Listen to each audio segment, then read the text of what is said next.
नमस्कार, मैं वर्षा मिश्रा और आप देख रहे हैं on TV news.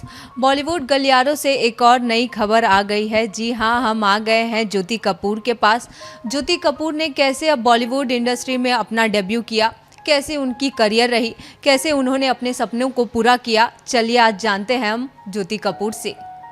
Shilpa Shetty के साथ आपकी कैसी बॉन्डिंग रही और फिल्म में क्या क्या किया आपने, इसके बारे में थोड़ा बताइए। जी, शिल्पा के साथ बहुत ही ज़्यादा मज़ा आया। वो अपने लाइफ में भी बहुत ही बिंदास और हंसी मजाक के साथ काम करती हैं। सब बहुत लाइट और अच्छा रहता है, उनकी एनर्जी बहुत अच्छी है। तो सेट पे भी जैसे उनका एक्सपीरियंस बहुत ज़्यादा है, तो वो उन्होंने मेरी बहुत मदद की, जैसे कि अपने लैशेस ठीक कर लो, लिपस्टिक लगा लो, अपना आराम से रेडी हो, कोई जल्दी नहीं है। तो ये सब चीज़ों के साथ जब उन्होंने हमारी मदद की तो ऐसा नहीं लग रहा था कि मैं उनके साथ पहली बार काम कर रही थी। एक्चुअली ऐसा लग रहा था कि किसी अपनी सहेली के साथ ही हम काम कर रहे हैं और हंसी मजाक में बहुत अच्छा हमारा टाइम निकल गया। ये फिल्म के बाद आपके फैंस आपको एक अलग रूप में देखेंगे, अलग एक अनोखा अंदाज रहेगा, जिसके बाद आपके फैंस काफ़ी बेसब्री से इंतज़ार कर रहे होंगे, हाँ, कि अब अपनी फेवरेट एक्ट्रेस को अब ऐसे फिल्म में देखेंगे। इस बारे में क्या कहेंगे आप? बस यही कहूँगी कि मुझे बहुत मज़ा आया है ऐसा एक किरदार करके जो मैंने पहले कभी नहीं किया, और मैंने इसको बहुत दिल से किया है। तो आई होप मेरे फैंस को भी ये अच्छा लगे और वो मेरे किरदार के साथ कनेक्ट कर पाएँ उतनी सच्चाई से जितनी सच्चाई से मैंने इसे निभाया है। सुखी, इस फिल्म में किरदार के बारे में आप थोड़ा बताइए अपने फैंस को कि किस तरीके का था और क्या क्या आपको डिफ़िकल्टीज हुई, थोड़ा बताइए इस बारे में। किरदार एज आई सेड बहुत अलग था। अब मेरे जो मैं खुद हूँ लाइफ में उससे बहुत ही अलग है। तो ये एक जैसे स्मॉल टाउन पंजाब का छोटा सा शहर है आनंदकोट, वहाँ का किरदार था। तो एक इसमें मदद मुझे थोड़ा वो था कि मैं स्मॉल टाउन, क्योंकि मैं बॉम्बे में मुंबई में पली बड़ी हूँ, तो मुझे लगा था कि मैं वो छोटी छोटी चीज़ें जो हमें नहीं आती वो हम कैसे करेंगे। तो उसमें थोड़ी सी मुझे रिसर्च करनी पड़ी थी। और क्योंकि ये शूट हमने पटियाला में की थी तो उसमें थोड़ी मदद हो गई थी कि वहाँ के लोगों से जाके जब मार्केट में बातचीत की और उनसे मिले तो वहाँ के बात करने का ढंग, उनके रहने सहने का ढंग थोड़ा बहुत समझ में आ गया था। तो उससे काफ़ी मदद हो गई थी।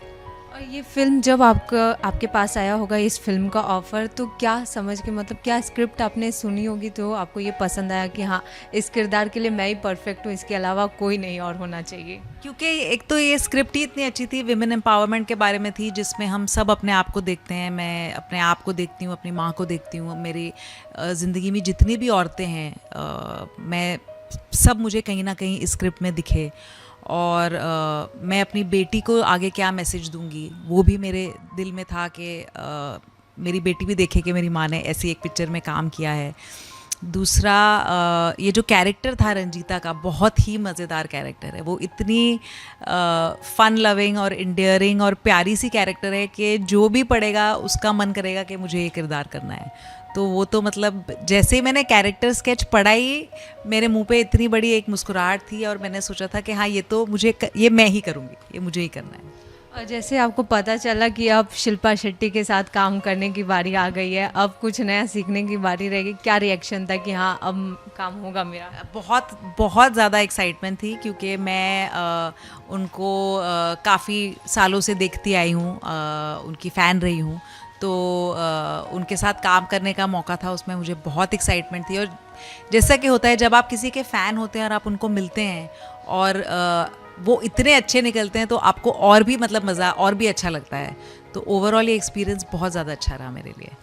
अब आप बात करते हैं हम आपके ड्रीम्स की। कभी आपने सोचा था कि शिल्पा शेट्टी जैसे के साथ आप काम करेंगे या फिर कोई ऐसा जर्नी आएगा, ऐसा मुकाम आएगा आपके? नहीं, बिल्कुल भी नहीं। मैं एक्चुअली 9 साल की थी जब मैंने सोचा था कि मुझे एक्टर बनना है। पर क्योंकि मैं बहुत ही शेल्टर्ड और प्रोटेक्टिव परिवार में पली बड़ी थी, तो हमारे घर में मतलब ये सोच भी नहीं सकते थे कि अरे हम जाके एक्टिंग करेंगे या ऐसा कुछ करेंगे। तो फिर मैंने उसके लिए ज़्यादा कोशिश भी नहीं की, क्योंकि मुझे पता था कि ये होने ही नहीं वाला है। और फिर शादी होने के बाद, बच्चा होने के बाद मैं एक्टर बनूंगी। और मैंने थिएटर से ऐसे ही एक दिन मेरे हस्बैंड ने बोला कि तुम्हारा इतना शौक है तो तुम शौकिया कर लो। तो शौकिया मैंने थिएटर वर्कशॉप की और वहाँ से आज मैं मतलब अपना एक जो बचपन का जो मेरा एक सपना था जो मैंने भुला दिया था वो मैं आज जी रही हूँ, तो ये तो मुझे अभी भी यकीन नहीं होता। अब आप अपने फैंस के लिए बताइए कि अब सिनेमा घरों में आपको देखेंगे और इस किरदार में देखेंगे, एक छोटा सा लास्ट मैसेज अपने फैंस को। प्लीज़ सिनेमा घरों में वापस आइए और उनको भर दीजिए अपने हंसियों से और खुशियों से, और हमारी पिक्चर को सराहिए और हमें अपना प्यार देते रहिए।